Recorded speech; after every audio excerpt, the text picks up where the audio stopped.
Am I audible now? Yeah, great. So thank you, Supriya, Ishan, Team Karwaan, everyone for putting this together. This is really a wonderful opportunity. I'm absolutely delighted to be able to join you.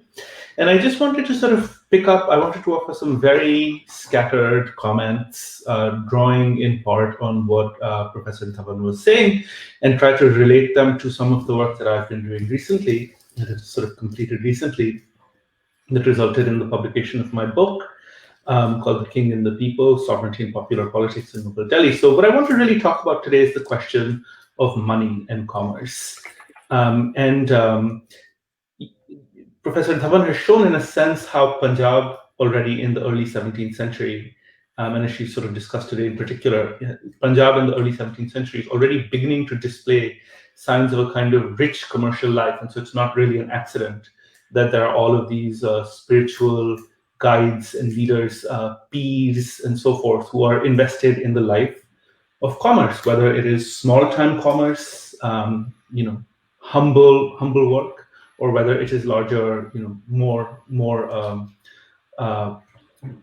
large-scale trade and so forth. And this is very important because it gets to a question that was very actively debated in Indian history about 20 years ago, or 20 or 30 years ago. And that question was really the question of the Mughal Empire as a commercial entity, and whether it was in fact a powerful commercial entity, whether there were people who were actively engaged in trade and commerce, whether it was sort of rich and vibrant, or whether it was largely a sort of agricultural society that was an extractive agricultural society. And so without necessarily getting into the nitty-gritty of that particular debate, what I want to suggest here is that one way to sort of get at the question of commerce is to look at it through these forms of religious practice, and to see the sort of intertwining of religious practice and commerce, and the exchange and the movement of metaphors and ideas also between them, but also clearly the material basis for them, which is evident in the small shrines that dot the Punjab countryside.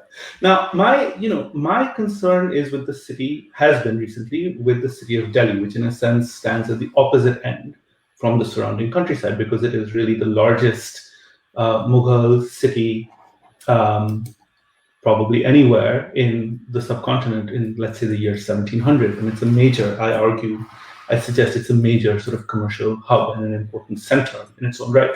So if we have talked in a sense a little bit about the question of religion and commerce, which is a question that I'm also interested in, I hope to return to it at a later point. What I really want to talk about today is the question of kingship and commerce. So what is exactly the relationship between trying to think about how Mughal kingship frames itself, and the question of money, and the question of gold, and the question of wealth, and the question of this idea that gets elaborated in Mughal discourse of fairs, the idea of abundance, of prosperity, where you can see in many places this idea that the king's job is in a sense to provide fairs. So I'm going to share my screen with you and see if I can actually show a couple of images. I'm afraid they're not going to show up as well as I would have liked, but I think that hopefully something will still be discernible of them. I suspect that's a very small image on your screen, but I'm afraid that's the best I can do right now. So you can sort of see here is a famous portrait of the Emperor Shah Jahan. And I'm afraid I can't actually zoom in. So you just sort of have to squint at your screen. But if you were to sort of squint at your screen, you would see that above the emperor's heads, you see these angels of a sort of distinctly European provenience who are sort of scattering gold and perhaps playing little musical instruments and so forth. And so what does this famous artistic image actually represent? So in my book, I sort of make the case more broadly that the Mughal court is a place where ideas of kingship, of power, and how power should be exercised are being actively constructed through a variety of discussions and dialogues. And Professor Gandhi has also shown this in another sense for precisely the same period. For precisely the same period at the Mughal court. Now, my own contention in this regard would simply be that these figures, in a sense, stand for this idea broadly defined of what you could think of as this idea of daulat. And so daulat is a word that is common across the entire Islamic world. It's an important idea. And very frequently in the 17th century, you get the idea that kingly daulat is something that is, or the daulat of the king is something that actually animates his particular rule and movement. Okay, that's fantastic. So you can see this. You'll have to do this very nimbly for the next three images I'm also going to show you. So here you can sort of see this. You can see these images, and I suggest to you simply that there's an idea that draws on an older Indo-Persian sense, and the older Indo-Persian sense itself derives from a Turco-Mongol idea of heavenly illumination, of light, and profoundly of the sense that there is the dome above has a kind of authorizing force, and that authorizing force broadly can be sort of defined as daulat. And really you get the sense, particularly in Shah Jahan's court, where just the number of times the word daulat itself is used in all kinds of textual repertoires and referring to particular places really suggests that there is something concrete to this idea. Now, the idea of daulat as explicated under Shah Jahan doesn't go away. So here's another painting, which you can perhaps see over here.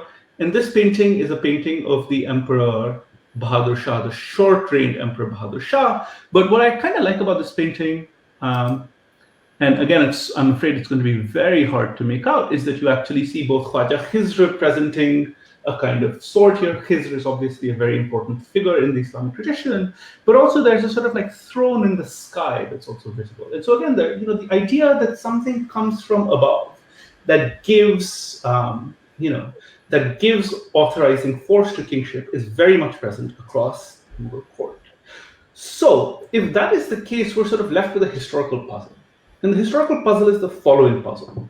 If daulat represents some kind of sense of heavenly authorization, which I think is clearly present and obvious here, then why is it that in modern Urdu, the language that we speak in Delhi, the idea of daulat essentially means more or less nothing more than money, right?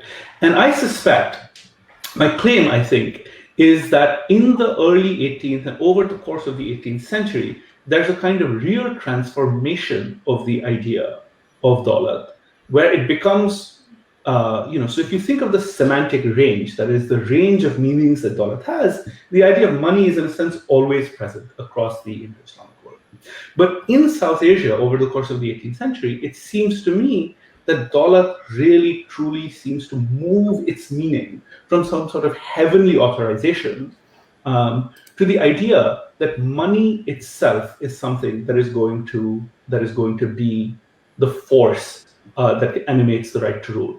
And in part, this is probably related to the fact that the Mughal power of the early 18th century collapses really dramatically over the course of a set of political crises that I also discuss in my book. But in part, I think it's also because there really is a sense that the new contenders of the early 18th century, who come very much from the milieu that Professor Dhawan has shown us for the 17th century, so the people who are rising, new elites, who are claiming power precisely in places like Punjab, but also Awadh and elsewhere across the empire, Hyderabad and so forth. These people really derive their authority or their sense of power from tapping into the commercial vitality of the Mughal Empire, right? And from tapping into their command of financial resources. So precisely at the same time that imperial control is beginning to wane, you still have very much a highly commercialized society. And so this is one of my favorite images, it comes from the Rampur Raza Library. And here, this is really an image, I think, of Chandni Chowk, probably made in the 18th century. And what I love about this image is that, this is also an image of a king, like the last two images that we have seen. Except here, if you look at it, it's a little hard to find the king.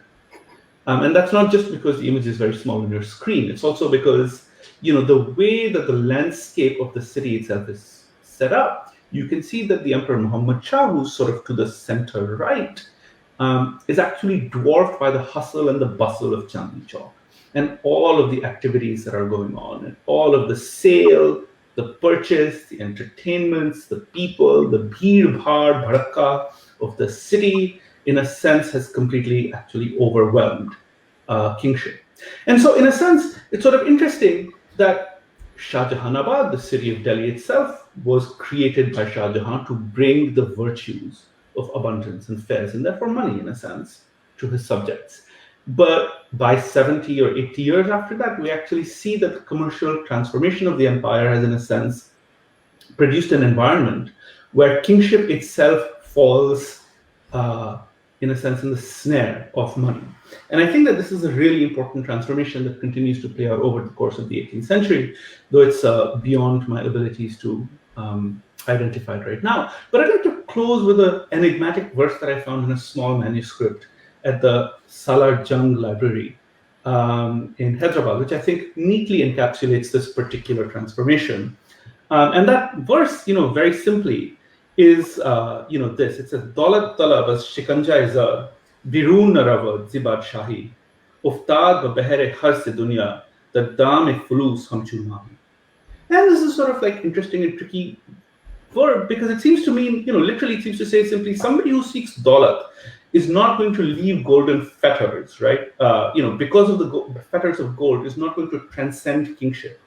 He's always going to, because he is in the sea of the desire for the world. And so here again, the same religious imagery, because he's in the sea of the desire for the world, he's going to fall in the net, the fisherman's net, just like a little fish, just like a fish, right? Except, of course, I just want to point out that a lot of the words in this, poem itself, like shikanja zar, for instance, or fulus, or dam, and so forth, are themselves technical terms for minting money, right? So you can see again that there's a sense that, commercialization itself, money itself, has become identified with the authorizing force of kingship. And I want to end this with a painting that I could not include in my book, but one that was discovered actually for everybody, by a student here, a fantastic student at UC Berkeley in art history called Shreya Kareti, who found this wonderful image. And we've been talking a little bit about what it was. And so what do you see in this image? Well, if you look at it, you see a woman. And you see a woman who's standing abstractly on a golden globe, and she is dropping gold from her hands. And she's dropping gold from her hands into a crowd of all kinds of people. So who are these people? Well, these people, I think, are simply the world. And I think that this person who is staring at us enigmatically is actually a representation of the goddess of Daulat, right? And so here it seems to me that the idea of the authorizing force, the thing that people chase in the world, the thing that people most want, no longer necessarily comes from the heavens above. It is, in fact, money in the abstract, which is the thing that is sought after by people, right? And so in a sense, this seems to neatly tap into precisely what we were talking about earlier, which is this idea that money, Daulat itself, in its financialized form, becomes absolutely the thing that animates political life more than ideas of heavenly kingship. And perhaps this is also why even in the late 18th century, when Mughal princes dream that they're going to become the king, they don't become the king, but when they dream that they're going to become the king, they have visions of a goddess. A woman will call to them, and that woman frequently will be Lakshmi. And Lakshmi, as you know, of course, is the goddess of wealth. And so this simply suggests that the movement of the idea of Daulat from heavenly approbation to a kind of financial power over the course of the 18th century is very much part of the story of the cultural life of commercialization in kingship in Mughal India. I'll stop here. Thank you.